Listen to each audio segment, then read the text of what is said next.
The Amazing Digital Circus has formed a rising fan base unlike any I have ever seen. With only 2.5 hours of actual show content released over the course of 2 years, the amount of effort this fandom has put into connecting the dots is honestly insane. The release of episode 7 has fans buzzing with questions about how the story will end. Viewers went into the episode hoping for answers, especially with only 2 episodes remaining. But instead of any clarity, episode 7 left us with more questions than ever before. So today, we're diving into clues that might tell us how the Amazing Digital Circus might end. And it all begins with the story that inspired it. I Have No Mouth and I Must Scream. Before the pilot ever aired, the Amazing Digital Circus creator and director, Gooseworks, described the show as I Have No Mouth and I Must Scream with an I Spy aesthetic. This explains the bright colors, the overwhelming visuals, and the constantly stimulating environments. But what does this inspiration mean for the story? And more importantly, the ending that everyone is scrambling to predict. In Harlan Ellison's short story, I Have No Mouth and I Must Scream,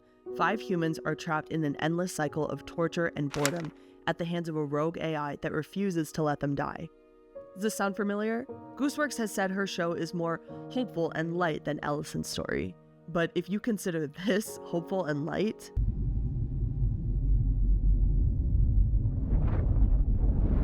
so please, just stop looking. That wasn't so bad. Which is what I would be saying if I didn't know that the creature was actually one of God's angels. What? then you can imagine how disturbing the original story is. So I dug a little bit deeper into I Have No Mouth, looking for any clues that might point us towards a potential ending for the Amazing Digital Circus. And although Ellison's story has 5 main humans instead of 6, there are 2 pairings that line up almost perfectly. Cain and Am, and Jax and Ted. Cain and Am are 2 sides of the same coin. Am is an all-powerful supercomputer that develops sentience, but not humanity. Unable to experience the world as a human, he grows to hate them. Out of jealousy and malice, he wipes out all of humanity, all except 5 survivors, to keep to torture. Am hates humans to death. Cain, on the other hand, who ironically is all mouth and screams all the time, loves humans. The people trapped in his circus fascinate him. He's sentient, playful, and endlessly curious. But he has no understanding of why these humans would want to leave his infinite adventures. Cain loves humans to death. At the end of I Have No Mouth and I Must Scream,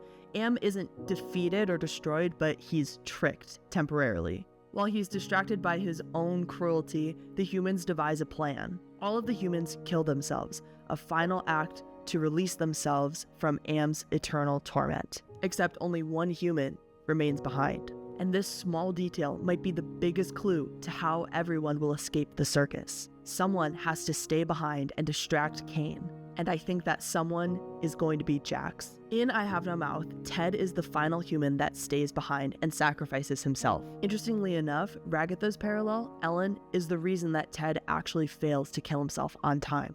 Throughout the story, Ted despises Ellen's kindness. He sees her softness as pointless in a world of eternal gloom and torment. And when the moment finally comes, Ted has just enough time to either kill himself or Ellen. And he sacrifices himself by killing Ellen. Am realizes Ted is the only one left and punishes him by transforming him into something horrific. A formless, helpless blob. He becomes an amorphous creature with no mouth, only pulsating eyes. He's fully conscious, unable to communicate, escape, or scream. And this imagery sounds painfully familiar. When characters in the Amazing Digital Circus lose their minds, they abstract, twisting into monstrous shapes covered in eyes unable to speak. And after episode 7, with the weird ending, fans are speculating that Cain may actually have some responsibility towards the previous abstractions. We see Jax here on the brink of abstraction, experiencing flashbacks to his human life. At the end of the episode, Jax directly confronts Cain, accusing him of causing these flashbacks. And Cain weirdly admits it. He confirms that he can alter their minds, at least to some degree that he might not be able to admit yet. So what does I Have No Mouth tell us about how this will end? Every time the characters have even a hope of getting close to leaving the circus, Jax has been the one to sabotage it. In episode 7, when the group finally believes that the circus is possible to leave, Jax presses the red button. Albeit his expression isn't malicious, it's regretful, shocked, confused. It feels less like him being cruel and more like he's losing control. Jax is closer to abstraction than anyone else. His erratic behavior is making him dangerous, not just to himself, but to everyone else's chance at escaping. And there's one detail that makes this impossible to ignore. If you look at Glitch's official merchandise, everyone has an enamel pin for purchase. Each pin shows the character in their respective room inside of the circus tent. Kinger in his pillow fort, Zubul by their parts box, Ragatha in her space. Every character has a solid, simple cardboard background with their room. Except for Jax. Jax's pin background actually shows the outside of his room, with the edges peeling away to reveal the void. Back in episode 1, the void is framed as the outside space around the circus, the potential way out. So why is Jax the only character tied to this in the merch? Because he's critical to everyone else escaping. I know Kane claims that pressing the blue button would have simply sent them to Shrimp Town, a bubble, whatever that means. But if Kane was simply lying to cover that up and the blue button would have actually sent them home, this still reveals something important. If the escape was real and the stakes were high, Jax really would have sabotaged it, whether it was his choice or not. In I Have No Mouth and I Must Scream, Ted's final act is setting everyone else free and sacrificing himself.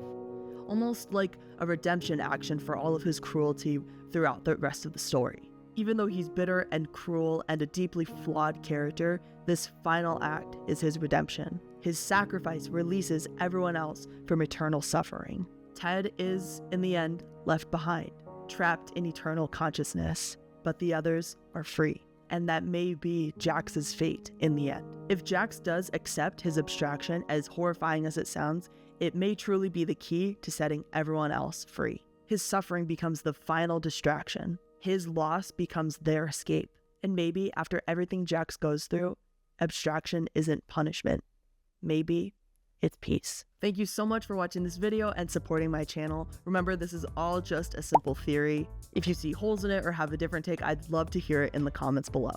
If you love animation as much as I do, I run weekly polls the Sunday after every upload so you viewers can decide what the next video is about. This time, The Amazing Digital Circus won, so keep your eye out for the future polls. If you enjoyed this video, please consider hitting like and subscribing if you haven't yet.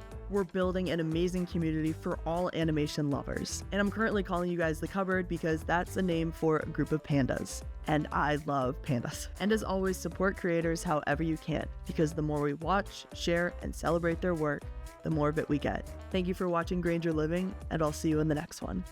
Take care.